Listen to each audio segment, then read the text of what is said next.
Hello friends, मैं हरि मोहन राय आज आप लोगों को इलेक्ट्रोमैग्नेटिक फील्ड थ्योरी में कोऑर्डिनेट सिस्टम और उसका ट्रांसफॉर्मेशन बताने जा रहा हूँ। और एक बहुत ही यूनिक तरीके से बताने जा रहा हूँ। सिर्फ आपकी नोटबुक के माध्यम से आप समझेंगे कि हम कोऑर्डिनेट सिस्टम कैसे सॉल्व करें और उसका ट्रांसफॉर्मेशन एक कोऑर्डिनेट सिस्टम से दूसरे कोऑर्डिनेट सिस्टम में कैसे निकालें।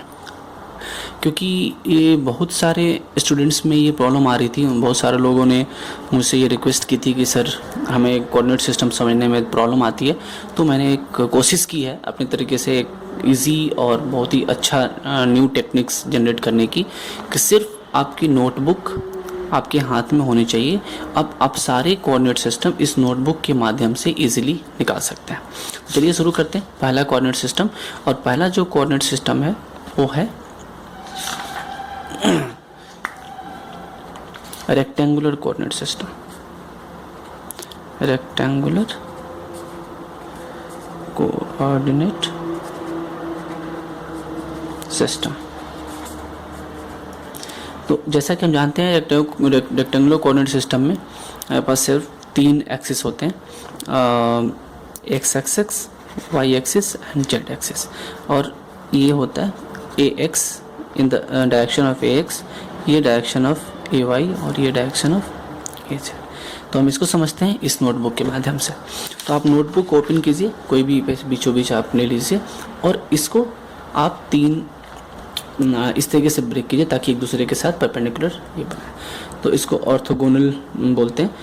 आप किसी 3 साइड, एक साइड ये, दूसरा साइड ये, 2 पार्ट में हमने खोल लिया। ये इसके ऊपर परपेंडिकुलर है और ये जो बीचों बीच जो कॉर्नर है इसके ऊपर परपेंडिकुलर है। तो हम इस लाइन को यहाँ पे एक लाइन ड्रॉ करते हैं और इसको हम, क्योंकि ये हाइट, इसको जेड मान लेते हैं। इसके बाद बचा ये इस साइड और दूसरा ये साइड, ठीक है। तो किसी एक को, यानी कि इसको हमने x मान लिया इधर x, और इसको हमने मान लिया y, ठीक है। जैसा कि आप देख सकते हैं इसमें ये आपका z डायरेक्शन, ये हाइट, ये आपका हो गया x डायरेक्शन और ये हो गया y डायरेक्शन, ठीक है। और ये जो होगा इसका यूनिट क्या होगा, ए वाई स्मॉल, ये ए एक्स और ये क्या हो जाएगा आपका ए जेड। तो इसमें कोई डाउट नहीं है कि ये अच्छा। अब आपको कह सकते हो कि हम कैसे निकालेंगे। फॉर एग्जांपल के लिए ये कोई एक पॉइंट है, कोई एक पॉइंट आप यहाँ पे ले लीजिए इन स्पेस, ठीक है, इस स्पेस में यहाँ पे, ठीक है। तो यहाँ से जो हाइट होगी इसकी, ये जो हाइट होगी वो इसकी जेड हाइट होगी। अब ये क्या आपने माना था, एक्स एक्सिस। तो ये यहाँ से इसका ये इस पॉइंट का डिस्टेंस, ये डिस्टेंस क्या होगा, वाई डिस्टेंस होगा। और ये पॉइंट है, और यहाँ से ये जो डिस्टेंस होगा वो क्या होगा, एक्स डिस्टेंस होगा, ठीक है। तो यानी कि अगर इस पॉइंट की हम बात करें तो ये पॉइंट होगा ए एक्स वैल्यू, मतलब ए एक्स मतलब ये ए एक्स वैल्यू, ये ए वाई वैल्यू और ये ए जेड वैल्यू, ओके। ए एक्स कॉमा ए, यानी कि ये हो जाएगा ए एक्स कॉमा ए वाई कॉमा ए जेड, पहला कोऑर्डिनेट सिस्टम, ओके। हम दूसरे कोऑर्डिनेट सिस्टम में चलते हैं जिसका नाम है सिलेंड्रिकल कोऑर्डिनेट सिस्टम। सिलेंड्रिकल, और इसमें 3 एक्सिस जो होते हैं, वो पहला एक्सिस क्या होता है, रो, दूसरा फाई और तीसरा जेड। 3 एक्सिस होते हैं और ये 3 एक्सिस रो, फाई, जेड का हो सकते हैं। तो हम पहले देखिए कि सिलेंडर बनता कैसे है। तो हम जैसे जानते हैं कि अगर इस नोटबुक को अगर इस तरीके से हम फोल्ड करें इस तरीके से, तो ये क्या बन गया, सिलेंडर बन गया। सिलेंडर बना, ये देख सकते हैं, ओके। तो अगर हम नोटबुक के थ्रू, नोटबुक के किसी एक पेज के थ्रू, अगर मैं कोई एक पेज निकालूँ यहाँ से, ये देखिए ये पेज है और मैंने इसको ऐसे कर लिया, और इस पेज को अगर मैं इस तरीके से रोटेट करूँ ऐसे, ठीक है, ये इस तरीके से वैरी कराऊँ ये, तो हमारा क्या बनेगा, सिलेंडर बनेगा सिलेंडर। तो इसी तरीके से हम इसी के माध्यम से हम क्या करते हैं, इसको 2 पार्ट में हम ओपन करते हैं। इस तरीके से 2 पार्ट में हमने ओपन किया नोटबुक को, ठीक है। जैसा कि पहले था जेड, हम उस तरीके से फिर से हम मेंशन कर लें ताकि ये इसके रेफरेंस में हम मानेंगे। ये आपका क्या हो गया, जेड था, ये क्या था आपका एक्स था, और ये क्या था आपका वाई था, किसमें, रेक्टेंगुलर कोऑर्डिनेट सिस्टम में। सो अभी क्या है इस पेज को, ये जो पेज है, इस पेज को हम रोटेट करेंगे सिलेंडर बनाने के लिए। यानी कि अगर ये पेज जो है, ये हमारा जो पेज है वो ये रोटेट करके क्या बनाएगा, सिलेंडर बनाएगा। और हम बीच में इसको पेज को रख लेते हैं इस तरीके से, ऐसे पेज रख लिया हमने। और ये जो इसका एंगल है, ये इसके साथ जो एंगल बना रहा है वो एंगल क्या है, फाई है। यानी कि ये जो आपका इसके साथ एंगल है वो क्या है, फाई है। ठीक है ये। सो अगर हम इसको ब्रेक करें दो पार्ट में, क्योंकि ये एंगल फाई है तो ये दो पार्ट में ब्रेक होगा, एक इधर एक्स में और ये इधर वाई में, है ना। ये दो पार्ट, इधर एक्स और इधर वाई, तो ये एंगल क्या आपका फाई है ना, फाई वैल्यू। और ये जो आपकी लेंथ है, ये लेंथ इसकी, ये जो लेंथ क्या है वो रो के बराबर है। ये जो लेंथ क्या है, रो है। यानी कि पेज की ये जो रेडियस यानी कि ये जो रो ये है वो किसके बराबर है, रो के बराबर है। तो अगर हम इसको दो पार्ट में ब्रेक करें, क्योंकि ये जो टोटल हाइट रो है ये क्या हो जाएगा, रो कॉस फाई, क्योंकि एंगल साइड कॉस फाई होता है, अपोजिट साइड साइन फाई होता है। तो this is the phi angle, ये this angle making phi, okay, so this is rho cos phi and rho sin phi. So this will x axis is equal to become rho axis become, देख सकते हैं, rho cos phi and this y axis becomes y is equal to rho sin phi and z will be as it is, z is equal to z. See, and this one, okay. Now, so what is the direction of this axis? So phi, what is the I mean rho, the direction of rho will be this one. This is the length rho, this is the length rho. So this direction means this is the direction perpendicular to this one is nothing but rho direction. And what is the direction of phi? Because this is making an angle phi, ये angle आपका phi angle बना रहा है ये, तो इसके direction में, इसके परपेंडिकुलर ये डायरेक्शन जो होगा, जैसे जैसे बढ़ेगा इस तरीके से, ये जो डायरेक्शन होगा ये इसके मतलब टेंजेंशियल डायरेक्शन इसका जो होगा वो क्या होगा, किसका होगा, ये ए फाई का डायरेक्शन होगा। और ए जेड का डायरेक्शन जानते हैं कि परपेंडिकुलर ए जेड का डायरेक्शन एज इट इज रहेगा। ठीक है, तो ये हो गया आपका सिलेंड्रिकल कोऑर्डिनेट सिस्टम। तो सिलेंड्रिकल कोऑर्डिनेट सिस्टम में अगर हम ट्रांसफॉर्मेशन के टर्म में देखें तो एक्स इज इक्वल टू क्या हो गया, rho cos phi, Y is equal to rho sine phi and Z is equal to क्या हो गया, जेड। अब आते हैं स्फेरिकल में, जो सबसे ज़्यादा दिक्कत होती है बच्चों को समझने में। ओके, तो हम क्या करते हैं, इसी नोटबुक का यूज़ करते हैं और हम समझने की कोशिश करते हैं cylindrical coordinate system. Okay, sorry, spherical coordinate system, spherical coordinate system. इस नोटबुक के माध्यम से समझना बहुत ही आसान है आपके लिए। देखिए हम कैसे समझने की कोशिश करते हैं। सो ये नोटबुक है, हमने इसके थ्रू ये सिलेंडर बनाया था, है ना। तो आप ये समझ लीजिए कि ये आपका सिलेंडर बना, ठीक है, ये सिलेंडर बन गया, ठीक है। और अगर हम इस सिलेंडर को, ये आपके सिलेंडर का रेडियस है, अगर इस तरीके से परपेंडिकुलर अगर हम कट कर दें ऐसे, यानी कि ये ऐसे निकाले, इसको अगर हम कट कर दें तो क्या बन जाएगा, स्फीयर बन जाएगा। मैं आपको समझाने के लिए ये टेक्निक बता रहा हूँ। तो आप एक काम कीजिए, इसी एक पेज पे, मतलब कोई भी एक पेज लीजिए जैसा आपने पहले लिया था, इस पेज पे आप इस तरीके से अगेन ये बना दीजिए जेड, ये एक्सिस आपका एक्स, ये एक्सिस आपका वाई था, ठीक है। तो आप एक बीचों बीच एक क्योंकि इस केस में स्फेरिकल कोऑर्डिनेट्स में क्या होता है, आर, थीटा एंड फाई, तीन एक्सिस होते हैं इसमें। ओके, तो हम एक रेडियस लेते हैं जो कि परपेंडिकुलर डायरेक्शन में रोटेट करेगा, और इसको आप मान लीजिए आर, और ये क्या बना रहा है एंगल, इसके साथ थीटा, ठीक है। और जैसा कि आप जानते हो कि ये जो पेज की जो लेंथ है, इसकी जो लेंथ है, ये लेंथ किसके बराबर है, रो के बराबर है, ठीक है। तो हम ऐसा करते हैं, ये जो आर है, ये जो आपने आर ये बनाया हुआ है, ये आर, इसके साथ एंगल क्या बना रहा है, थीटा। सो इस डायरेक्शन में, जेड के डायरेक्शन में क्या टूटेगा, ये जेड के डायरेक्शन में हो जाएगा R cos theta, angle side cos theta. और इस डायरेक्शन में क्या हो जाएगा, वाई डायरेक्शन में आर साइन थीटा। अब ये आर साइन थीटा जो है, यानी कि ये पेज का बेस है, ये बेस, ठीक है। ये किसके बराबर हो गया, आर। ये पेज की जो लेंथ है यानी कि यहाँ से लेके यहाँ तक ये जो पेज है वो आर साइन थीटा के बराबर है। और ये पेज जो है अब रोटेट करेगा, मतलब ये स्फीयर बनाने के लिए। तो अब ये इसके साथ एंगल क्या बना रहा है, फाई। ये एंगल क्या है आपका, फाई एंगल है।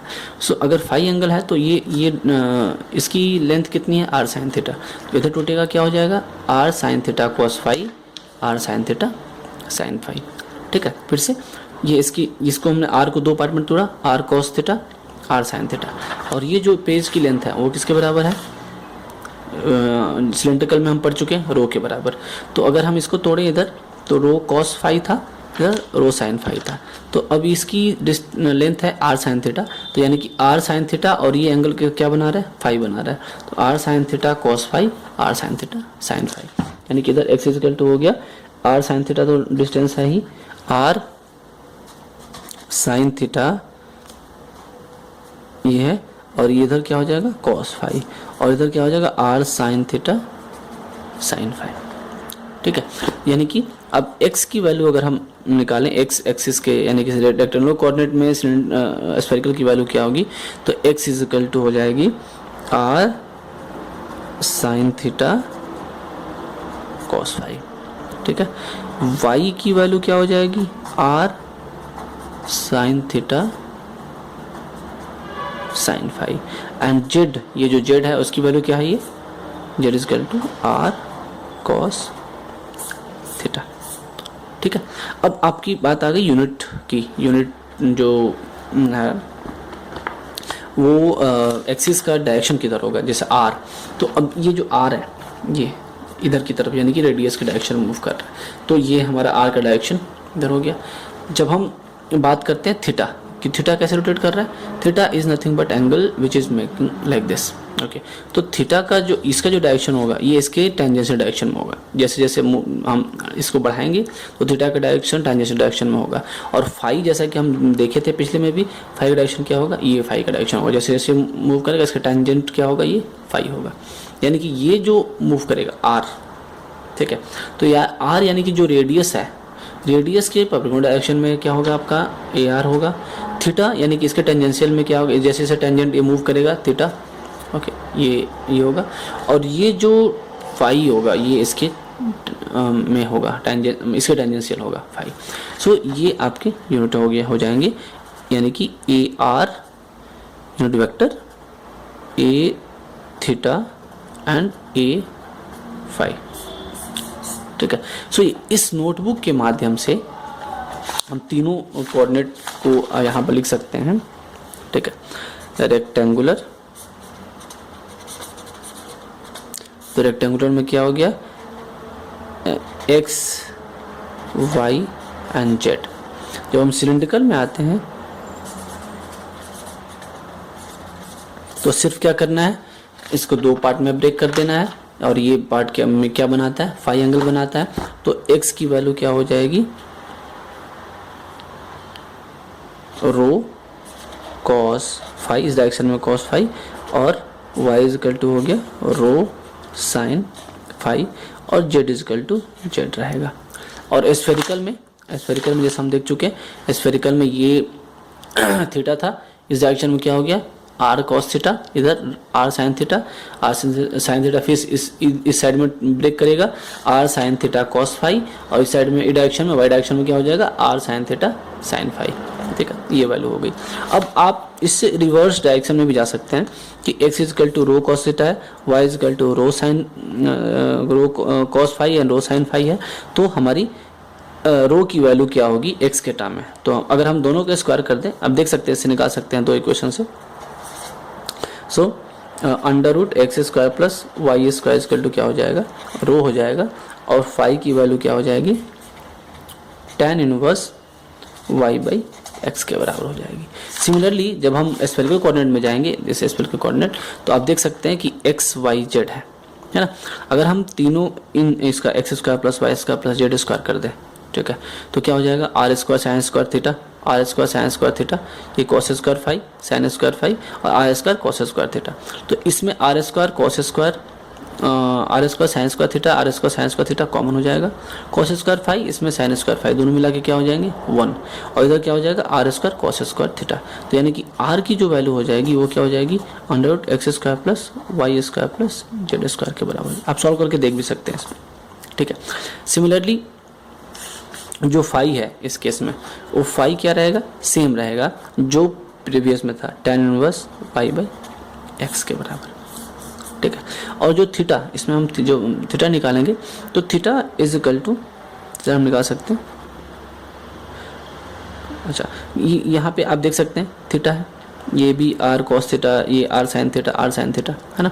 तो थीटा निकालने के लिए अगर हम इससे यहाँ से ऐसे करें, इसी से निकाल लीजिए इस लास्ट जेड वाले से पोर्शन से, तो डायरेक्ट लिख सकते हैं theta is equal to cos inverse z by R, cos inverse z by R, जहाँ पे कि आप चाहे तो r की वैल्यू को आप रिप्लेस कर सकते हैं √x² plus y² plus z² से। तो there are many ways to find out संगम। Okay, so this is the simplest way. मुझे लग रहा है कि इस नोटबुक के माध्यम से, अगर आपके पास नोटबुक है तो आप तीनों कोऑर्डिनेट और उसका ट्रांसफॉर्मेशन इजीली निकाल सकते हैं, बिना रटे हुए, बिना कुछ चीज़ें को याद किए हुए। सिर्फ आपके पास नोटबुक है, आपको पता चल गया कि सिलेंडर कैसे बनता है, स्फेरिकल में क्या चीज़ें होती हैं और उसका हम ट्रांसफॉर्मेशन कैसे करते हैं। तो मुझे लग रहा है कि आप लोगों को कोऑर्डिनेट सिस्टम एंड ट्रांसफॉर्मेशन समझने में बहुत ही आसानी होगी। इसके अगले आने वाले वीडियो में मैं आप लोगों को यूनिट एक्सिस ट्रांसफॉर्मेशन बताऊंगा, क्योंकि उस पे बहुत सारे न्यूमेरिकल्स आते हैं गेट में भी और IES में भी। क्योंकि जैसा कि हम जानते हैं कि अगर हमें कोई एक्सिस है, कोई कोऑर्डिनेट है, तो उसको हम इस तरीके से लिखते हैं x plus y plus z। अगर मान लेते हैं कि कोई भी एक रेक्टेंगुलर कोऑर्डिनेट सिस्टम है, तो इसको हम आने वाले वीडियो में एक्सप्लेन करेंगे कि यूनिट वेक्टर के का ट्रांसफॉर्मेशन हम कैसे करेंगे। ये हमारा कोऑर्डिनेट ट्रांसफॉर्मेशन था। आप ध्यान में याद रखिएगा कि coordinate transformation and unit vector transformation में डिफरेंस होता है। तो this is the coordinate transformation from one coordinate system to another coordinate system. Next upcoming videos I will explain how to transform with a very unique trick. I will try to cover it up, how to transform one unit vector from one coordinate system to another coordinate system. Unit vector transformations I will be explaining. And if you have further any doubt, you can mail me at Hari Mohan HANRAI, my name itself, @gmail.com. Thanks for watching this video.